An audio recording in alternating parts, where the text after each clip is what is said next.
Hello, listeners. It's Patreon exclusive week. This week, history buff and friend of the show, Brody Karn, is on hand to tell us all about choreo-mania. Now, I know that sounds like a fun fad from the 60s, but it's not. It was a plague that swept European towns twice. Yes, that's right, a dancing plague. But you can only hear about it if you're a Patreon member. Now go ahead and click the link in the show description where it says, if you like what we're doing, support us on Patreon. And follow the directions there, and you'll have a great time. Seriously, I think you're going to have a fun time. Now, on with the show. Go ahead and press play there, Daniel, right there. Thank you. Go ahead right now.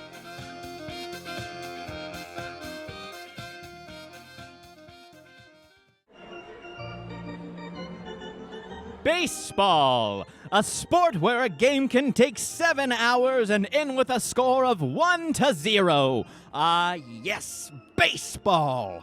But in 1919, the whole of professional baseball almost struck out when it was discovered that players were betting against their own team. Seems a little odd, right? Well, it happened. Oh boy, did it happen. There's a lot of crazy schemes in this here story, and even crazier names, like our hero, Judge Kennesaw Mountain Landis. That was his real name. Find out more crazy names and even crazier bets when we discuss the World Series of 1919. This week on This Was a Thing. The Titanic sinks, Scott Joplin's the rage. This was a thing in the ragtime age. A fool there was the vaudeville stage. This was a thing back then, back when the Archduke was shot. Lord, we had a lot of coke-fueled nights. The Mona Lisa was thieved, and then Chicago got peeved at dear old Shoeless Joe. Say it ain't so. Bauhaus is formed, remember when? That was a thing, and this was a thing. This was a thing back then. Hi, I'm Rob. And I'm Ray. And you're listening to This Was a Thing, the podcast that dives deep into the cultural happenings of yesteryear. On today's episode, we're looking at the 1919 World Series Scandal. This was a thing because 100 years ago, professional baseball players didn't have player rights and didn't make very good money. So what was the next logical thing to do? Go to football. It was 1919, so it wasn't really a popular sport. So the next best thing, fix the World Series. Okay, lead on, my friend. So, the curse of the Bambino, the curse of the Billy Goat, heck, even Merkle's boner are all curses and bad things that have happened to Major League Baseball teams. Every week you come to me, and I think you've made up these things. Nope. Is there such a thing as, I know curse of the Bambino. Yes. Is there a curse of the goat? Curse of the Billy Goat was on the Cubs, and there was a guy who would go to a Cubs game back in the day and would bring in his pet Billy Goat, and they banned him from going into the game with his pet Billy. Where was this? It was in Chicago. It was for the Cubs. And so they said, I'm putting a curse on the Cubs, and they will never win a World Series, something. But yeah, it's based on a guy bringing in his pet goat in to watch a baseball game. Don't forget, everyone, tomorrow is Billy Goat night here at Wrigley Field. Well, they embraced it, and I think there's like merchandise with goats and stuff on it as like a type of thing now. And what was the last one? Merkle's boner? Merkle's boner. I'd never heard of this one before me doing research, but it was in 1908, and just Merkle was a rookie on, I think it was the New York Giants, and he had a boner, which is not what you think. A boner back in the day was a mistake. There's actually great old Batmans from back in the day where Joker keeps talking about that boner. Ha, ha, ha, ha. Is that where we get the term boner from for an erection? That's a hard question. Please move on. But here's the thing. I'm pretty sure that like curses can only be put on teams by like powerful witches, warlocks, or wizards. And by Marguerite, the housekeeper from the one episode of The Golden Girls that puts a curse on the girls. Okay, and Marguerite. So this probably was the biggest curse put on a sports team. This was the curse of the Black Sox. Now, the result of the 1919 World Series scandal was, the curse of the Black Sox, a scandal that probably was brought on by, let's be honest, Saruman himself. This scandal not only rocked baseball, but it was one of the biggest stories at the time. And I will say, full disclosure, I'm more of a basketball guy, to be honest. Go Lakers.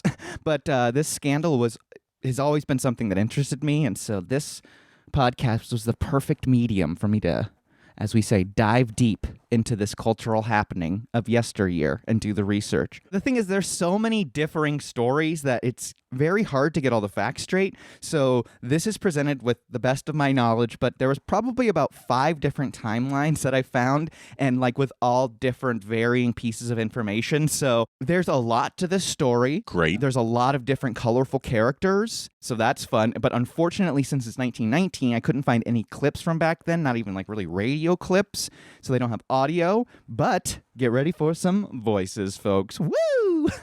So before we get into the 1919 World Series, or more specifically, like I said, the Black Sox Scandal, we have to start by talking about Charles Comisky. He, or Commie, is what they call him, or the Old Roman. The man's nickname was Commie? Commie, yeah. I think this is before communism really took over, because this is like, the early 1900s, late 1800s. But he was a major league player, manager, and most important to the story, he was a team owner. He was very important to the founding of the American League and Comisky Park, which is the stadium that the White Sox played in from 1910 to 1990. So they named the field after him that they played in for 80 years. So he's a known entity in Chicago, at least. He was born in Chicago in 1859, and he ended up playing for several professional teams out there. And at the same time, he was a plumber's apprentice and did random construction work, which I think that driving a brick delivery wagon. It's always good to have something to fall back on. Yeah, right? So he started as a pitcher, but he moved to first base because of arm troubles. But he played from 1882 to 1894 for the teams the St. Louis Brown Stockings, the Chicago Pirates, and the Cincinnati Reds. He became a full-time player manager in 1885, and he led the St. Louis Brown Stockings, or the Browns, to 4 consecutive American Association championships. And back then, player managers were a big thing where, you double as a player and then figure out, okay, which is also crazy. I wonder if he did that and then went and go delivered bricks, because, that is a couple paychecks for old Commie. Well, I'm sitting here delivering the bricks. Let's write down some plays for tonight's game. Now, remember, we're the only team in baseball, as there are no other teams, so I think it'll be a pretty easy game. Now, we don't have balls, but I've got it worked out with the Brick Association that they'll sponsor us, so instead of throwing balls tonight, we're going to throw bricks at each other. Oh, there went Curly. Hit him right in the head. And he's down. Well, make sure it's okay. No, not Curly, the brick. He left his playing manager career to purchase the Western League Club in Sioux City, Iowa, and he moved it to St. Paul. But after 5 seasons, he moved it to Chicago with another National League team who would end up being the Chicago Cubs. So he moved his team, so then they're established 2 teams in Chicago, which is still today White Sox and Cubs. So Comisky was the owner of the White Sox from 1900 until his death in 1931. Spoiler alert, he dies in 1931. Comisky oversaw building Comisky Park, like I told you, in 1910, and he won 5 American League pennants and 2 World Series, one in 1906 and one in 1917. He did lose popularity with his players, though, and they started to become extremely hateful towards the man. Comisky was known to be notoriously stingy. He even forced his players to launder their own uniforms. Tracy Peterson notes that in the era of professional athletes, they didn't have free agency back then, so the White Sox formidable players had little choice but to accept Comisky's substandard wages. So they couldn't leave and go to another team back then. They had to be traded or sold to another team. So the players are not happy with him. No, they're not happy with him. Because they're like, we can't leave if we wanted to. Exactly. He treats us poorly, and we have to wash our own clothes. And we have to lay down bricks in our off time. Exactly, yeah. They said Swede Risberg and Lefty Williams made less than $3,000 a year, which is about $44,000 today.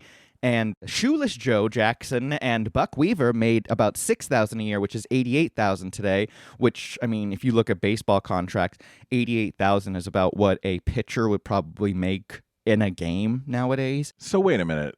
Can we go back to these names? Shoeless Joe. There's Shoeless Joe Jackson, Swede Risberg, Lefty Williams, Buck Weaver, and let me get to Eddie Cicotte. Eddie Cicotte had been promised $10,000, which was $147.5 around $1,000, if he could win 30 games in that season. So he was promised $10,000 for winning 30 games. Who promised him money? Comisky. When Cicotte closed in on his 30-game goal, he was so close, Comisky had him benched to keep him from reaching that mark, and also so he wouldn't get the bonus. Comisky said that the reason for having him benched was so Cicotte could be ready for the World Series and to protect the star pitcher's arm, but everyone says that he really got pulled on game 29. That's really shitty. Yeah, exactly. So another thing about Comisky, one time he promised his players a bonus for winning the 1919 pennant, which is what you win to get into the World Series, and that bonus was a case of flat champagne. So, yeah, so that's the kind of guy. This guy's a real asshole. Oh, the old Roman. So like I said, who's the old Roman? That's one of Comisky's other nicknames. How many nicknames? Commie and the old Roman. He had a Roman nose, Roman all over his face. I don't like this man. So the Chicago White Sox won the World Series in 1917. They beat the New York Giants 6-2, best of 7 series, which is normal, best of 7. At the time, the White Sox were led by manager Pants Rowland, real name Clarence Henry Rowland. He got his nickname Pants from base running antics while wearing his father's workday overalls at games in the Dubuque 9th Street Blues in Iowa. How sad were these people that they thought that was funny? Old Pants was fired after winning the World Series due to a disagreement with Comisky, but that actually probably ended up saving Old Pants's pants. Over the next couple of years, and after they won the 1917 World Series, resentment for Comisky was growing at an all-time high. Players hated him and started calling him miserly, and I mentioned before he had a reputation for underpaying, so they won the World Series, and then they still didn't feel like they were getting paid any bonus or anything. In this era of baseball, there wasn't really a players' union that would have the players back. So due to baseball's reserve clause, any player who refused to accept a contract was prohibited from playing baseball in any other professional team under the auspices of organized baseball.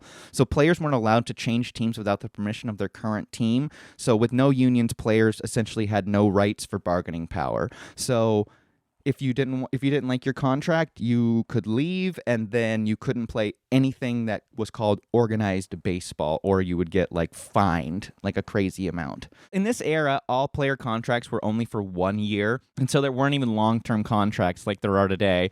You see players in baseball signing 10-year contracts nowadays. But let's be honest, with life expectancy, 1 year was a 10-year contract That's true. for these people. Yeah, that's about a tenth of a life. That's true. So yeah, because of the reserve clause, it made multi-year deals impossible, and it allowed teams to reserve players for each season unless a player opted out of his contract and did not play in the league for a year. Now, Charles Comisky, the old Roman, the White Sox owner, was probably no worse than other owners when it came to paying up. So the 1919 White Sox had the highest payroll in baseball at the time, but even still, his players felt like they deserved more money, especially since they'd won the World Series a few years prior. Because the players often felt slighted by the reserve clause, it was easy for gamblers to find players on many teams who were looking for a little bit of extra cash. Gamblers found this business very enticing. Like I said, many of the facts surrounding this scandal are in dispute, so the best timeline I could piece together, so let's go. White Sox first baseman Charles "Chick" Gandil was the ringleader of the whole fix. You're lying with these names. He was described by contemporaries as a professional malcontent. So that seems like a good guy to go to when you want to fix the World Series. Oh, Chick? Oh, yeah, he's a professional malcontent. Don't use an amateur malcontent. I love the character witness statements that they made then. He always had a mean and callous expression, and he was 6'2" and 195 pounds. So back then, he was like a giant, and he used those to show how tough he was. And he wasn't afraid to use his sheer strength to get his point across. Chick Gandil meets Joseph "Sport" Sullivan. On September 18th, 1919, Chick tells Sport that the World Series can be bought. Sport was a known Boston gambler who had a reputation for betting on baseball. In 1903, he tried to bribe Boston pitcher Ty Cobb during that year's World Series, and he was later arrested for betting on baseball in 1907. And the meeting between Chick and Sport took place at Boston's Hotel Buckminster, and it was disputed as to who initiated the meeting, but the two men had known each other since 1912, so they'd known each other for a while. The following day, Chick gets teammates Eddie Cicotte, a pitcher, and Swede Risberg, shortstop, involved. And I mentioned Eddie Cicotte earlier. He was the pitcher who Comisky sat, so he didn't reach his 30 wins. So he didn't get his bonus, and so he was already soured towards Comisky. So he's pissed. Yeah, he's pissed. He was ready to turn on him. So the first meeting to discuss throwing the World Series occurred September 21st, 1919, in Chick's room at the Ansonia Hotel in New York City. And this meeting involves the following players in the scheme. George "Buck" Weaver, third base. There's Claude "Lefty" Williams. He was a pitcher. There was Oscar Happy Felsch, center fielder. And then there was Fred McMullen, who sounds like a Disney character. And then there was Fred McMullen, infielder, who got wind of the meeting and threatened to rat them out if he didn't get involved. I'd like to be clear that the only person who has a conscience is the man with no nickname. Yeah, exactly. Some accounts say that Shoeless Joe Jackson, not Shoeless Joe from Hannibal Moe, some say that he was present, but it's been disputed over time. Buck Weaver was the only player that attended the meetings that didn't end up receiving any money, though. Cicotte happened to run into Sleepy Bill Burns. He was a retired baseball player who turned gambler, and Sleepy Bill earned his nickname from his playing days. He was a pitcher who was said to have a lack of intensity when he was on the pitching mound, so he was Sleepy Bill. He played for 5 teams from 1908 to 1912, and he expressed interest in the fix. So Sleepy Bill turns to Billy Maharg to help him get money together to pay the players. Now, Sleepy Bill and Maharg approach Abe Attell, another retired boxer, and they ask Attell about seeing if his associates Arnold Rothstein would be interested in bankrolling the fix. Rothstein turns them down. Now, Rothstein is probably the most infamous gambler and gangster of his time back then. Now, I'm a stupid man. Okay. Can you walk me through again? Yes. Because I think I'm just sewing up on nicknames. Who was trying to fix the World Series? Chick Gandil initially talked to Sport Sullivan. And they wanted the White Sox to take a dive? Yeah, they wanted the White Sox to take a dive. Ah, and they would then be paid for taking the dive. Yeah, exactly, yeah. Now, really quickly, though, the asshole guy, Roman. The old Roman. The old Roman. Kami. Was Kami aware of this? No. So he has no idea. No, I mean, and that's the reason why they wanted to throw it, to go against Kami. To be like a fuck you to him. Exactly. Got it. Okay, thank you. This was all one of those things where it's like, well, if we're not going to make money from playing the game that we're doing, then we might as well try to make some money from throwing it. Yeah. Got it. Oh, okay. So, wow. yeah, and so gamblers knew that players were getting treated like shit back then, and so it was easy to find marks, essentially. And so it was one of those things that once one gambler found out that they could be bought, then it went to another gambler, went to another one, and so it just kind of started spreading on the street until it got to Arnold Rothstein, who was the most prominent gangster gambler of his time, and he wasn't even part of like the Italian mob. He was a Jewish businessman, and that's what everyone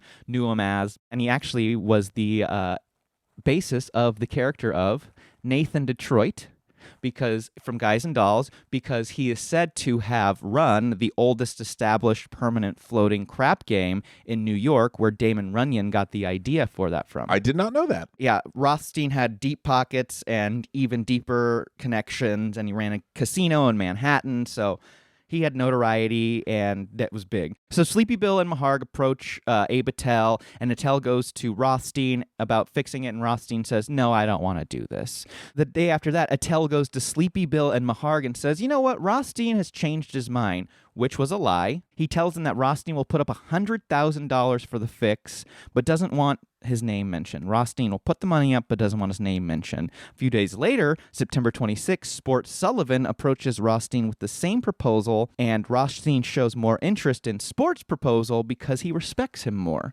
So Sport knows that Rothstein likes him better, and so he goes, you know what, let me try this whole thing, and Rothstein says, I trust you. Yeah, let's go with your proposal. That's a mistake. So Rothstein agrees to put up $80,000 for the fix, and he gave Sport Sullivan the initial $40,000 to distribute to the involved players, and the other $40,000 is to be placed in a safe at the Hotel Congress in Chicago to be paid off after the World Series. So the players have to be paid off first. Yeah, so there's $80,000 that is going to be distributed amongst the players. Who are the White Sox playing in this World Series? The Cincinnati Reds. Are the Reds in on it too? No, the Reds are not in on it. They're not. So okay. It's only the White Sox and the Gamblers are, as of now, the only ones going into the World Series that know about it. The players and the Gamblers. No. But the Reds are totally oblivious. Reds are oblivious. Any management. And Kami is still in the dark. Yes, Kami's in the dark. The old Roman. So only $10,000 of the initial $40,000 was then given to Chick Gandil, because Sport Sullivan used the other $30,000 to bet on the series. And with that, the World Series was about to begin.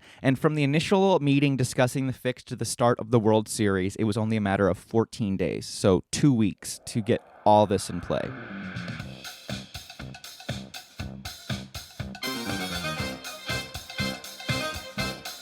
Hey friends, hope you're enjoying the show.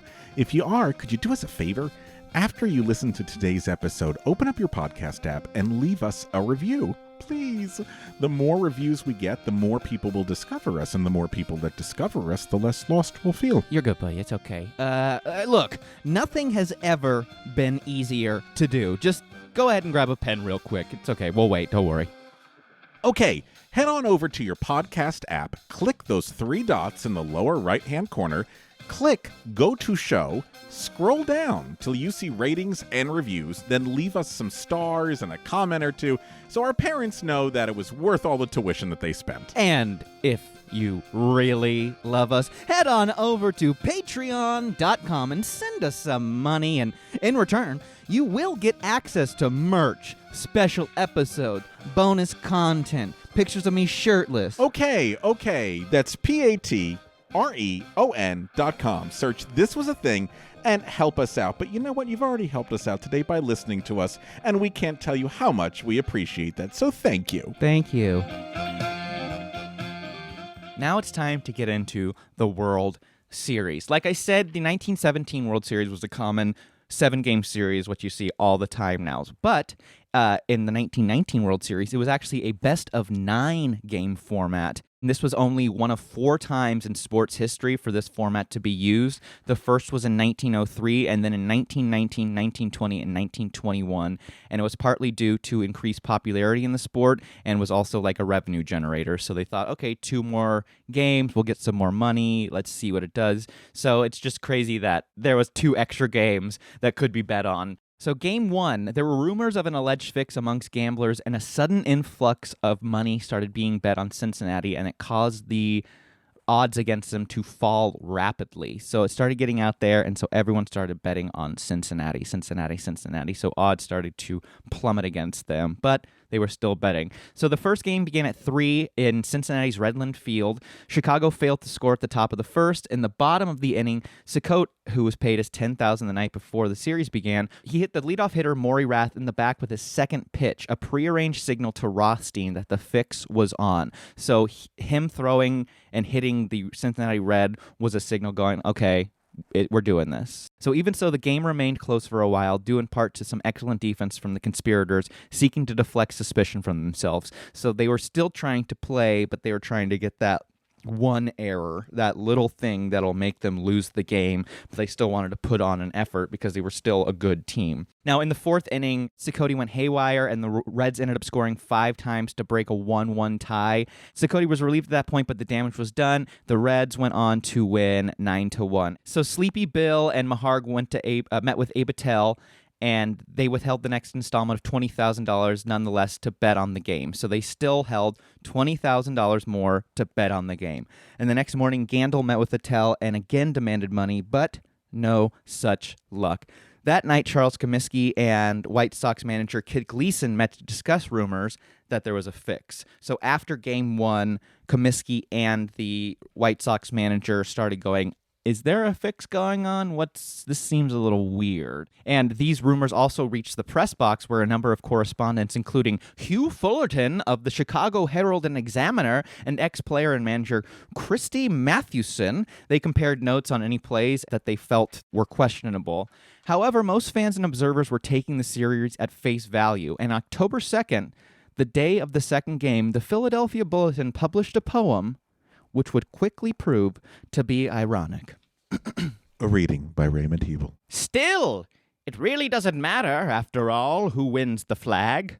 Good, clean sport is what we're after, and we aim to make our brag to each near or distant nation whereon shines the sporting sun, that of all our games gymnastic, baseball is the cleanest one. Please say they read that at the beginning. I hope they read it at the beginning. Okay, so Game 2, final score, 4-2 Cincinnati. Game 3, final score, 3-0 Chicago. Game 4, 2-0 Cincinnati. So it's 2-2 right now. So things are a little weird. Gamblers are wondering, what's going on? Why is it tied? We're going into Game 5 with a tie. Cincinnati wins Game 5, 5-0. Then Game 6, Chicago wins 5-4, and that was kind of one of those things where it was like an oopsie daisy. Didn't mean to win. So Game 7, which would normally be the last game, Chicago won again. So at that point, it was a 3-4. Chicago has 2 more games left.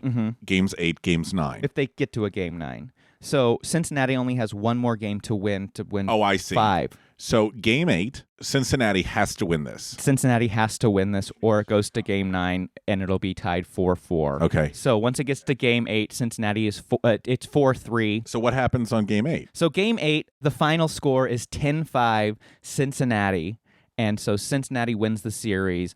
Gamblers are happy. Players are paid off. They think, okay, well, we did our thing. We lost the World Series. Let's go on to, let's go on to the next series. Well, actually, that didn't happen because immediately after the series ended, rumors were going from coast to coast that the games have been thrown.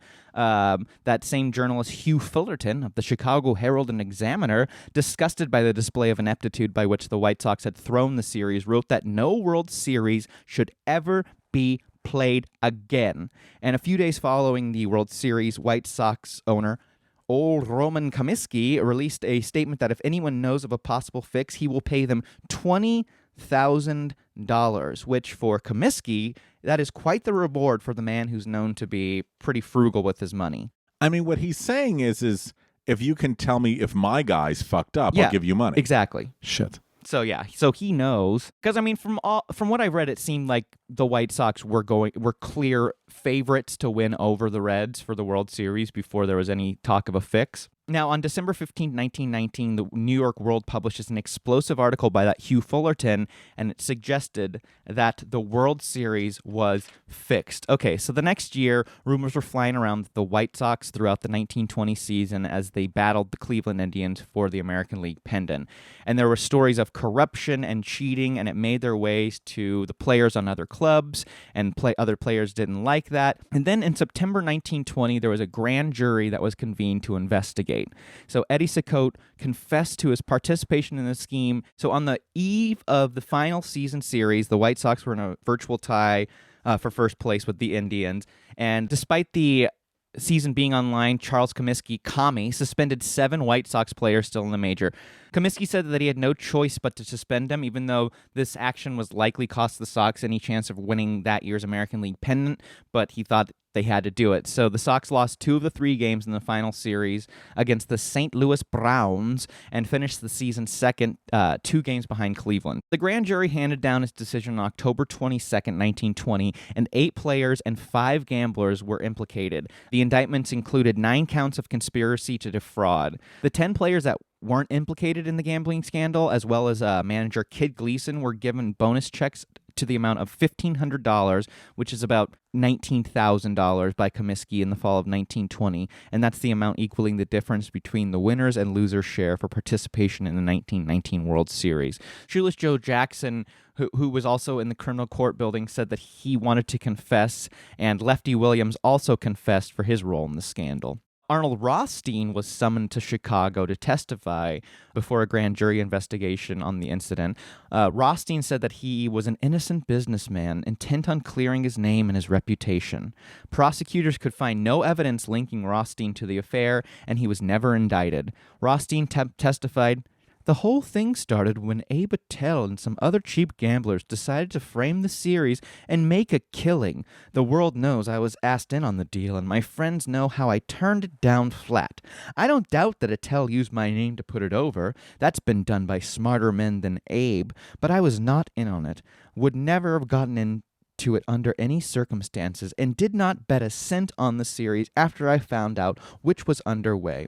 Now, a few weeks later, Rothstein is exonerated of any blame in the scandal, but he's such a big factor in it nowadays that he just got off so scot-free, and I wonder if nowadays there probably would have been a lot more investigation into this man, and he had the money to pay off people. This is where probably the best name in the whole realm of This Was a Thing comes in. His name is Kennesaw Mountain Landis. Kennesaw Mountain Landis. Kennesaw Mountain Landis. So, up until this point, baseball had been governed by a three-man national commission consisting of American League president, National League president, and Cincinnati Reds owner. So in January 1920, the Reds owner, Gary Herman, left office at the request of other club owners, leaving the commission essentially deadlocked between the American League and National League leaders. There were a number of club owners who disliked one or both league presidents, and they just wanted one single commissioner, which, as you see nowadays, is one commissioner in Major League Sports. So Kennesaw Mountain Landis was actually the first commissioner of any Major League sport. So he's actually big in this story. That's where Judge Kennesaw Mountain Landis enters the picture.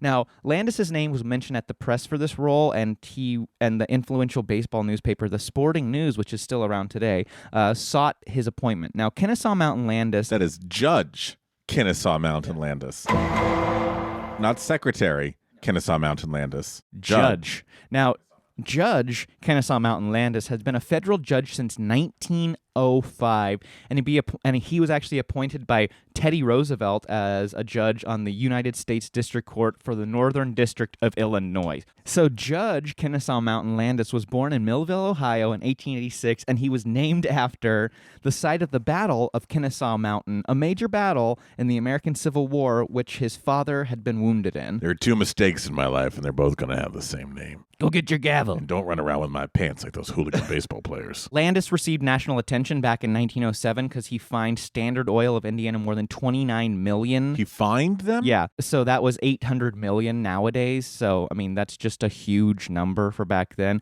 But they violated federal laws forbidding rebates on railroad freight tariffs, as they do in 1907. Baseball needed someone that was tough, and National League president John Heidler said this is who they wanted to lead baseball. We want a man as a chairman who will rule with an iron hand. Baseball has lacked a hand like that for years. It needs it now worse than ever. Therefore, it is our object to appoint a big man to lead the new commission. I picture this commission, but they're all wearing baseball gloves. Oh, absolutely. But they want Landis to be a baseball glove made of iron. Not brick. So on November 12th, 1920, the team owners came to Landis's courtroom to approach him. Landis was trying a bribery case. When he heard a noise in the back of the courtroom from the owners, he gavelled them to silence, and he made them wait 45 minutes while he completed his docket. Then he met with them. I picture him swearing them in, and then they spit their tobacco out. Exactly, yeah. I do. I just love that this dude was getting approached to this new job, and he made them shut the fuck up 45 minutes in the back of the courtroom. So he heard the owners. After expressing initial reluctance, he took the job for 7 years at a salary of $50,000 on condition he remain on the federal bench. During Landis's time serving as both judge and commissioner, he allowed a $7,500 reduction in his salary as commissioner, and that was to reflect his pay as judge. On January 30th, 1921, Landis, speaking at an Illinois church, warned, "Now that I am in baseball, just watch the game I play. If I catch any crook in baseball, the rest of his life is going to be a pretty hot one. I'll go to any means and do anything possible to see that he gets a real penalty for his offense." Now, the criminal case against the Black Sox defendants suffered unexpected setbacks with evidence vanishing. Frustrated by the delays, on March 13th, 1921, Landis placed all 8 players on the ineligible list, banning them from major and minor league baseball. Charles Comisky supported Landis by giving the 7 players who remained under contract on the White Sox their unconditional release. So public sentiment was heavily weighed against the players. They hated them. And when Shoeless Joe Jackson, Lefty Williams, and Happy Felsch and Buck Weaver played in semi-pro games, the Sporting News mocked the 3,000 attendees, just like nuts going to see a murderer. The trial was set to begin on June 27th, 1921. In Chicago, but was delayed by Judge Hugo Friend because 2 of the defendants, Ben Franklin and Carl Zork, claimed to be ill. How did Ben Franklin get involved in this? I think when he got electrocuted with the kite? The kite, he definitely was like, ooh, Time travel. Right fielder Shane O'Collins was named the wronged party in the indictments, accusing his corrupt teammates of having cost him $1,784 as a result of the scandal. And now, as I said earlier, before the trial, key evidence went missing from the Cook County Courthouse, including a signed confessions of Cicotte and Jackson, who subsequently recanted their confessions. On July 1st, the prosecution announced that former White Sox player Sleepy Bill Burns, who was under indictment for his part in the scandal, had turned state's evidence and would testify. Jury selection took several days, but on July 15th, 12 jurors were finally impaneled in the case. The trial began on July 18th, 1921, when prosecutor Charles Gorman outlined the evidence he planned to present against the defendants. The New York Times described the scene like this at the time. The spectators added to the bleacher appearance of the courtroom, for most of them sweltered in sleeve shirts and collars were few. Scores of small boys jammed their way into the seats as Mr. Gorman told the alleged sellout. They repeatedly looked at each other in awe, remarking under their breaths, "What do you think of that?" Or, "Well, I'll be darned." Please do not put that sort of language on this program. God damn it. Charles Comisky was then called to the stand and became so agitated with the questions being posed by the defense that he rose from the witness chair and shook his fist at the defendants. After numerous other remarks, Comisky was quieted and sank back into his witness chair, seemingly greatly fatigued from this. So I'm guessing that Comisky did not have a very good lung system. The most explosive testimony comes from Sleepy Bill Burns, which is quite an ironic statement, thinking that Sleepy Bill was the explosive testimony. He said that the White Sox intentionally fixed the 1919 World Series, and he mentioned the involvement of Rothstein, among others, and testified that Cicotte had threatened to throw the ball clear out of the park if he needed to lose a game. So there was additional testimony and evidence, and then on July 28th, the defense rested and the case went to the jury. Now, the state was asking for sentences of 5 years in jail and a $2,000 fine for each person involved. On August 2nd, 1921, the jury deliberated for less than 3 hours before returning verdicts of not guilty on all charges for all the accused players. Everyone got off. Yes. Now, the day after the acquittal, Judge Kennesaw Mountain Landis announces that he will banish all 8 players from baseball for life. He says, regardless of the verdict of juries, no player who throws a ball game, no player who undertakes or promises to throw a ball game, no player who sits in confidence with a bunch of crooked ball players and gamblers where the ways and means of throwing a game are discussed and does not promptly tell his club about it will ever play professional baseball again. But wait a minute. Yeah. A jury of 12 people said there is not enough evidence for us to say that this occurred. So if that was their decision, why is he saying, well, they can't play anymore? The jury is saying we don't believe any of this. You're right, but I think he needed to come in and make such a strong statement as the first commissioner, and plus there was all that evidence that went away, which I'm sure he was privy to before it went away, that was there before it was presented to a jury, and if his evidence isn't there, he can't present it to a jury. And I feel like public opinion was far more powerful than what the jury had to say back then. So had this World Series never happened, there would never be a baseball commissioner? Is that what I'm understanding? I feel like over time, they probably would have gotten it to be like, okay, there should only be one person in charge and like a board of directors. But this was definitely the thing that pushed it into happening to be the one. And now you see it all the time. And now you see commissioners blamed in every sport for anything. I mean, Roger Goodell right now in the NFL is probably one of the most hated people, and it's just he's just an easy mark. But Judge Kennesaw Mountain Landis had to come in and make a strong statement to show that he was in charge. Because, I mean, if he didn't make this kind of a strong statement, I bet this kind of shit would have happened more and more and more. No, of course. I'm just so confused because the jury has said this never happened.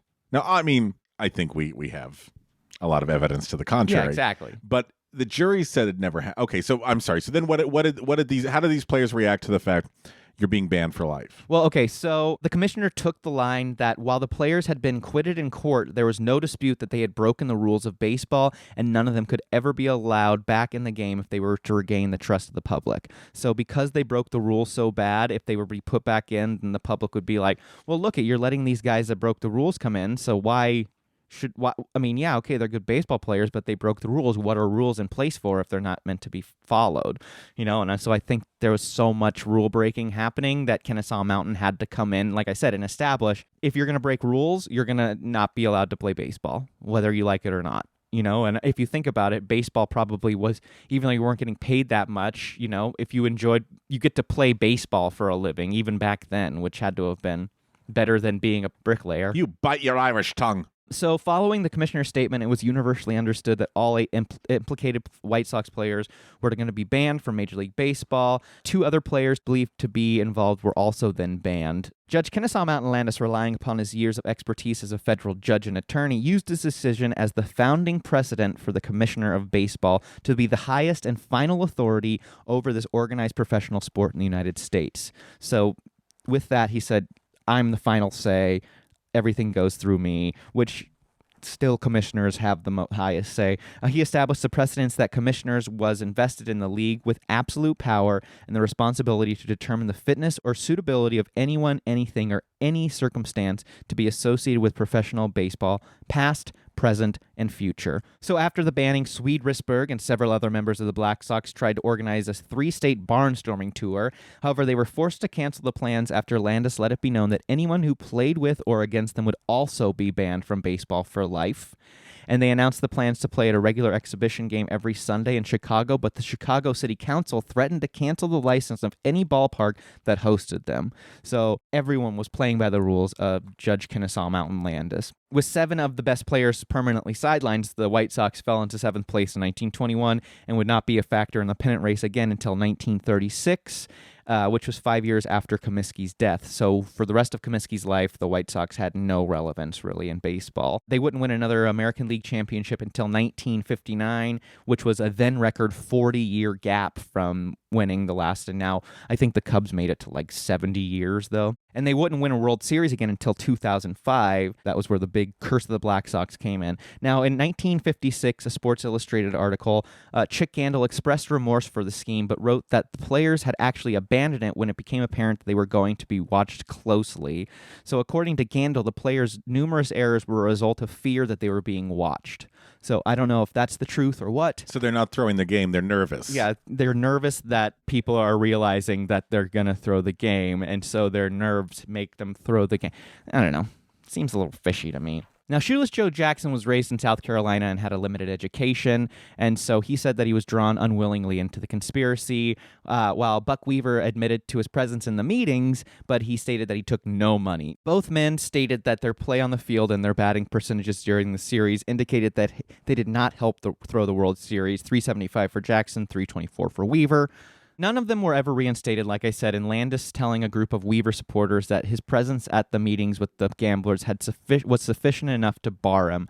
So even today, long after the deaths of the 3 men, efforts are periodically made to reinstate Jackson, who would at least be eligible for the National Baseball Hall of Fame. He's been treated sympathetically in movies such as 8 Men Out and Field of Dreams, and Hall of Famers Ted Williams and Bob Feller expressed their support of Jackson's induction into the Hall. Landis's expulsion of the 8 men remains in force, so they will never be eligible. Judge Kennesaw Mountain Landis remained the commissioner of baseball until his death in 1944. Arnold Rothstein, who they say was the brains behind this whole thing, ended up being one of the most successful alcohol bootleggers during Prohibition. Good. Nice to know he's got another career. Yeah. At one point, it said that he was worth more than $10 million, which is about $150 million in today's money, just through bootlegging alcohol. He was shot and mortally wounded in 1928, and it was reported that links to debts from a 3-day-long poker game is what did him in. In the novel The Great Gatsby, F. Scott Fitzgerald wrote a character based on Rothstein, Meyer Wolfsheim. Oh, I didn't know that. The White Sox scandal is still considered one of the darkest stains on any professional American sport. Countless books have been written, confessions recanted, innocence still waiting to be proven. There was a successful book, 8 Men Out, and it was made into a film in 1986. Michael Rooker played Chick Gandil. John Cusack played Buck Weaver, Charlie Sheen played Happy Felsch, and Christopher Lloyd played Sleepy Bill Burns. It holds an 86% approval rating from Rotten Tomatoes. They were an American dream come true, the best that ever were. 9 men took the field, but when the game was over, there were 8 men out. What do you think of these players of yours now, Mr. Gleason? I think they're the greatest ball club I ever seen, period. Now, after the break, yes, if the listeners are still processing all the names, we will talk about our thoughts on the 1919 World Series and, if there's anything that ever kind of has happened recently that's like that. It sounds like you know something. Coming up. Play ball with the bricks. This was a thing, this was a thing. And now, this is a sketch.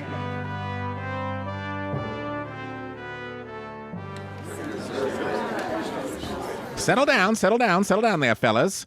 Now, welcome to the last day of the 1920 baseball draft. Those of us on the commission have made the decision to allow the White Sox to play this season, but as a penalty for their illegal activities last year, they were the last team to select their players for the season, and they were not allowed to pick anyone who has played in the major league before.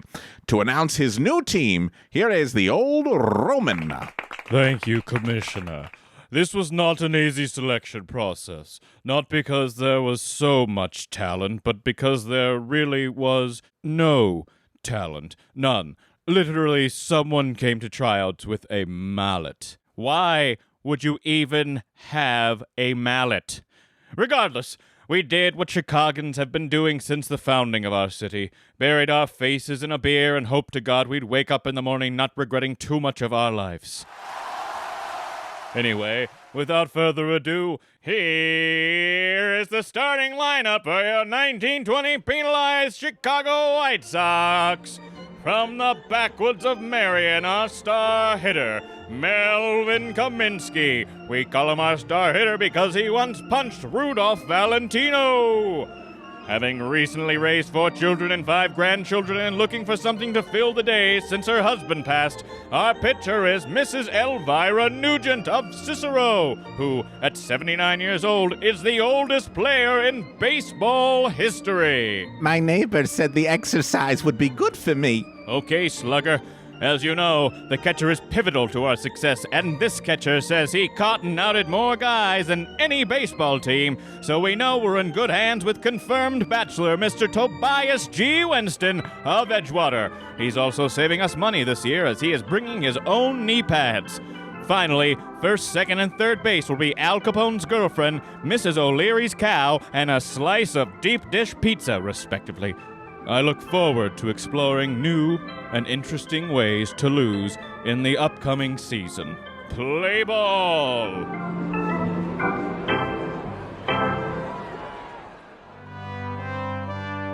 Thank you. This was a sketch. 100 years later, this is still probably the biggest scandal to hit any American professional sport. More than steroids? Now, there's been guys doing roids in baseball. There's even the basketball ref, Tim Donaghy, who was betting against teams. I didn't know that. It was like in like the early 2000s, even like there's a Lakers-Kings game that he bet against, and he called certain ways, and Kings fans will say that the Lakers shouldn't have won that game. And there's even Pete Rose. But I think that this is, as a collective group of players on a team. This is a very large conspiracy. I think it's exactly. All the other ones like roids, okay, yes, there are doctors who are, roiding out the athletes or giving them that, but they're not part of the actual organization. Pete Rose is his own guy betting against his team, but he didn't have other players involved. This was probably the biggest conspiracy in sports.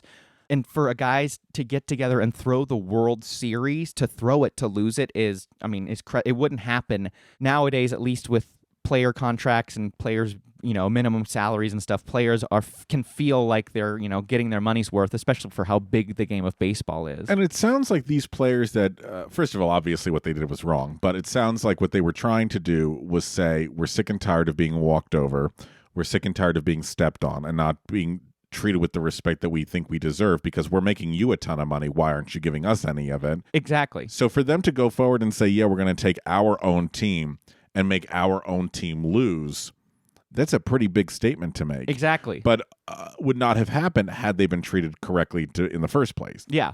And if you think about it, like nowadays there's 4 major team sports. There's baseball, basketball, football, and hockey. Curling, my friend. But I mean, like boxing was big. This was the major team sport. So baseball was everything. It was America's pastime. That's, and so for a team to come out, and I don't know, it had to have been insane. Now, a couple years ago, the Astros were caught cheating in the World Series. So a catcher will make a call to a pitcher, and that will determine what the pitcher will throw. Fastball, curveball, or whatever. The Astros started learning what those plays were called that the catcher was calling out, and so the Astros would bang on trash cans, letting their players know, okay, you're going to have a fastball coming, so a fastball might be 3 bangs. How is that cheating? Because they also, in their clubhouse, had TVs up and were watching feeds where they're not supposed to be doing that. I mean, I'd have to get into the details, but the Astros cheating to win the World Series is probably one of the biggest things to happen in baseball, and there's been a commission about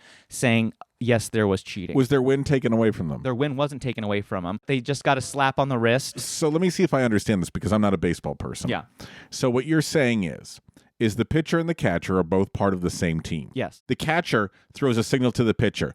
Like, for example, if I flash my finger twice, that means you're going to throw me a curveball. Exactly. And the only people that know about that are the pitcher and the catcher. And the other team, the Astros, saw this and started to deduce when he flashes 2 fingers, that means he's throwing a curveball. How is that cheating? That's poor sportsmanship. No, that's poor communication between the pitcher and the catcher. It's supposed to be like a gentleman's agreement. But here's the thing. They shouldn't be banging on trash cans and putting out signs. That's their signal. But that's cheating. How is that cheating? Because it's supposed to be played on the field. You're not supposed to have anything inside the box. So why is his signaling not cheating? Because they're on the same team. The catcher has to tell the pitcher what he wants to do. So the guy that's gonna hit the ball, he shouldn't know what's going to be pitched at him. I don't think the Astros should have been disqualified. Anyway, I'd love to see a story nowadays where a Yankee and a member of one of the 5 families in New York get together and try to throw a game. What? The Yankees try to throw a game? When a Yankee star and one of the members of the 5 families, the Italian mob, I think that would make a great CBS sitcom. Maybe it's called Banging on Trash Cans. Thanks for tuning in. You want to play a game? Sure. All right, here's the game. You ready? I'm going to bang on a trash can. Fuck. And you tell me what I want you to do. But don't act like you know. No, we'll play a real game. Let's play a real game. This was a thing and now it's a quiz. This was a quiz. Now, most people know the big names of the Chicago White Sox from the 1919 World Series you covered, but how many people know the names of the opposing team, the Cincinnati Reds, oh my God, from 1919? So this is a game that I'm calling Cincinnati Reds or Red Dead Redemption 2.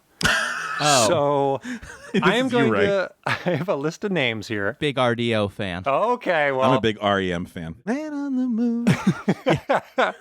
So I'm going to list off names here, and they're either from Red Dead Redemption 2 or they're players on the Cincinnati Reds. Are we competing against each other or we can work together? Well, you might be at a disadvantage if you're... Okay, so we'll do each. We'll see how many Ray can get, and then we'll see how many you can get. Mark Schroeder coming at me with baseball. Okay, I'll do 7 each. If they're not characters in Damn Yankees, I'm going to be really lost. Hovik. Sahovic. Is that his name? Yeah, Sahovic? that's who I played. Okay, this will start with you, Ray, so I'll give you 7 names here. Bill Williamson. Bill Williamson, he's part of Dutch Vanderland's gang in Red Dead Redemption 2. That is true. Jimmy Ring. Jimmy Ring is a player for the Cincinnati Reds. Angelo Bronte. Angelo Bronte, he's Red Dead. Billy Zitzman. Reds. Heine Groh. Reds. Greasy Neal. Reds. Leopold Strauss. Leopold Strauss is a side mission. That would be Red Dead. All right, he's 7 for 7, Rob. Shit. Can you help me? I can help you. So this is either they're a player on the Cincinnati Reds or they're on Red... Or they're a character from the video game Red Dead Redemption. Red Dead Redemption. I'll show you. It's fun. It's a great game. Micah Bell. Red Dead, the game. Micah! Hod Eller. Baseball. Josiah Trelawney. Video game. Dutch Ruther. Baseball. Ivy Wingo. Baseball. Hosea Matthews. Video game. And Slim Sally. Baseball and my jazzercise class. Oh, very correct. You guys both know a whole lot about both Red Dead Redemption 2. I'm a huge Reds fan. And the 1919 Cincinnati Reds. Oh, I remember playing Red Dead Redemption so much on Sega. Oh my goodness. My favorite is, well, there's 2 people that are, here are the real players from the Cincinnati Reds. Jimmy Ring, Billy Zitzman, Heine Groh, Greasy Neal, Hod Eller, Dutch Ruther, Ivy Wingo and Slim Sally were all human beings in this world. Why did these parents hate their children? Don't eat too much chocolate or your hiney grow. I mean, I don't think they named them until they knew they were going to live anyway. So it's like, It doesn't matter. They're all going to have diphtheria. Yeah. Well, the soft spot hardened up. I guess they're going to live. Call it Greasy. It's always covered in some sort of film. If you were a baseball player at this time, Mark, what would your nickname be? Oh, my God. Just Moot. Moot Schroeder. Moot Schroeder, yeah. Coming up to bat is Moot Schroeder. What about you, Ray? Sweaty. Sweaty Hebel? Yeah. Here he comes. Oh, Sweaty Hebel dropped the ball again. How is the mitt sweating? We don't know, but... What's yours? Mine? Probably like Fats or something. Fats. There comes Rob Fats Schneider up to play third base. And he's sitting down and he has a burger. We don't know where the burger came from. It's a stool. He brought a stool. He missed the ball again because he was signing for his pizza order. A Domino's man has come to the field. I just imagine you dressed as like Wimpy from Popeye. Yes. There's now an argument at third base. No, not between the players, but between Rob and the pizza man. Got the order wrong, and he's pretty peeved. He's trying to explain to the pizza man that he did tip. He did tip already and doesn't need to give any nickels over to the pizza man. Something about already paid on the app. He's already paid on the app. We don't know what that means. Oh, he's kicked dust on the pizza man. And now he's raiding the stands, and he's attacking a concession man and stealing the hot dogs. And for the fat man boy, he's running away from his responsibility pretty fast. Now we know how he got on the team. He's just stolen the delivery guy's jalopy, and he's driving away. Where will he go? Indiana, Missouri. Nope, he's stopped at a burger store. He's stopping to eat a burger. That's Fats Schneider, World Series. This year, he has 3 outs, 1 in, and type 2 diabetes. Oh, no. Jesus Christ. Was type 2 discovered by 1990? It was just called the sweats. Yes. Back then. Oh, so sweaty Hebel. Exactly. Maybe you had it too. All right, friends. Thank you for that, Mark. That was our World Series 1919 game. Thank you. You're welcome. Thank you, listeners. Thank you, Mark. Thank you, Rob. Thank you, baseball. And thank you, Commissioner Kennesaw Mountain Landis. John Landis' great-grandfather. Exactly, yeah. All right. We'll see you all next time. Take care.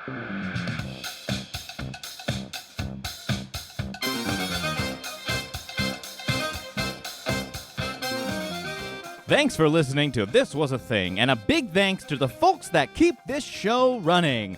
Our editor, Daniel Cut Schwartzberg, our composer, Billy Better Than DC Reese, our social media director, Gabe #Crawford, our graphic designer, Natalie's Nothing's Too Graphic DeSavia, and finally, our games coordinator, Mark the Shark Schroeder. If you liked what we did today, make sure to head on over to iTunes to rate and review us. The more stars you leave us, the more love we feel. Hey, speaking of love, show us some social media love. Follow us on Instagram and Twitter at This Was a Thing Pod, and Facebook we are This Was a Thing Podcast. Reach out. We'd love to hear from you.